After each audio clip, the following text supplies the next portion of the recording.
So I wanted to make a short film, but I wanted to think outside the box for this one. Literally. Okay, so think about any movie. Or TV show. I'm gonna show you guys a bunch of different movies and they all have the exact same thing. You think you can spot it out? Why is this so heavy?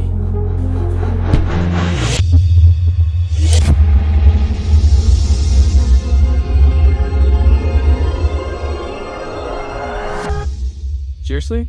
Okay, look at the red. You see how it keeps changing its shape for every other movie? Well, it's representing the aspect ratio. Every movie or TV show has a different aspect ratio. They shape and express how the story feels. Let me pull up some examples for you guys. Wide ratios are the most common and they make you feel like you can see and feel everything, while something smaller and tighter gives you a nostalgic vibe and more compressed in the moment. And these are some shots from my recent short film that I shot in Japan, so the link is below if you want to check it out. I know they seem nothing more than just black bars, but you can use them to amplify emotions and tell something that's beyond the image. Well, what if it was real? Like physically real? Would it just be a solid black wall? Maybe hollow? Maybe a different world? Okay, let's start from the beginning. The story. I actually wrote down this idea a few months ago, so I'm glad I'm finally doing it. It's also such a weird idea, I don't want it to get too complicated, so I'm going to keep it short and sweet. Alright, now the location. I love filming outside if you couldn't tell, but I don't love my fingers falling off in the cold. But one of my favorite places to film is definitely the forest. I just love it, I don't know, don't question it. That's also why I'm going to keep the film short because it's the middle of winter in the middle of a snowy forest on top of the mountains.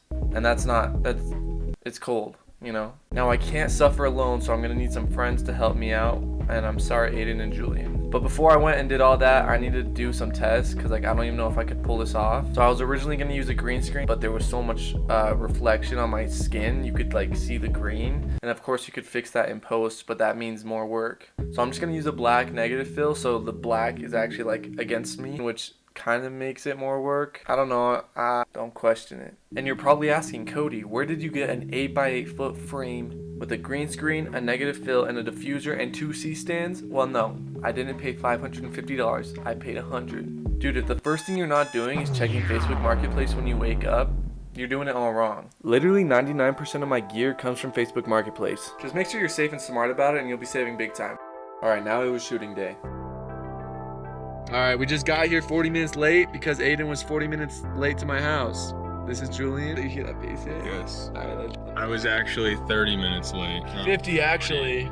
We got here, we walked a mile with all our gear. Look, we got 2 C-stands that Julian nicely put in the snow. There's a road right there, but the road was closed off, so we could literally have the car right there. But what do you have to say? It's film, bro.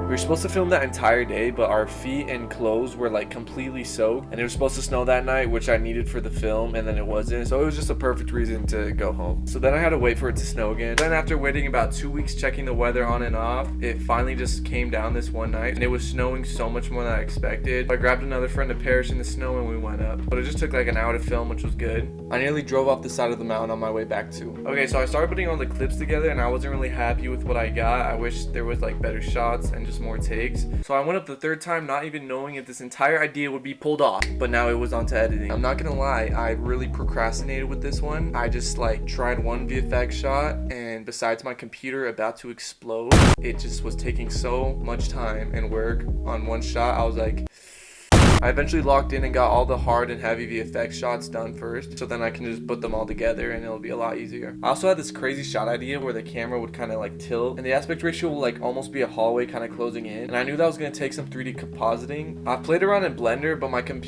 I recently met this super talented homie, Caleb Verport, I hope I'm saying that right, but I hit him up and kind of explained my vision, and this dude sent it to me the next day like it was nothing, and literally just took it out of my brain and made it a reality. But he has the craziest stuff, so make sure you go check out his account. And then these physical shots where I'm just kind of pushing against something, I just used a tree and then just tracked the black aspect thing onto it. And for this close-up shot, I just got a black plastic table cover and just taped it around a corner of a cardboard box like really tight so there was no wrinkles, and then just pushed it against the snow and then just rotoscoped the blackout. All right, now into sound design. So I went to this park that has like these metal box things there, then record the audio with my phone and then just slightly touch it.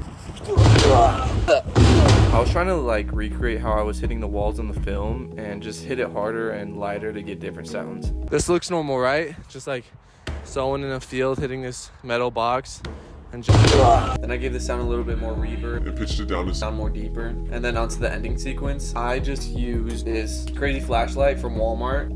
And then I just like stuck it up there with the C-stand, and that's literally it. You know, the snow did the rest. And then I shot that in 60 frames per second. Now onto the music. My favorite sounds in this entire world are synths, if you couldn't tell already by the rest of my videos. For this project, the majority of the sounds came from the Juno 60 VST, which is honestly one of my favorites. I usually make all my music to my films. I just kind of stare at it and hit random keys or think of random melodies until something works out. And dude, when I was making the ending sequence score to this film, it made me want to. And yeah, that's pretty much it. This was somehow my longest video with procrastinating, reshooting, trying not to die in the cold. Yeah, all that for 2 minutes and 27 seconds. Make sure you guys go check out the final film, and see you.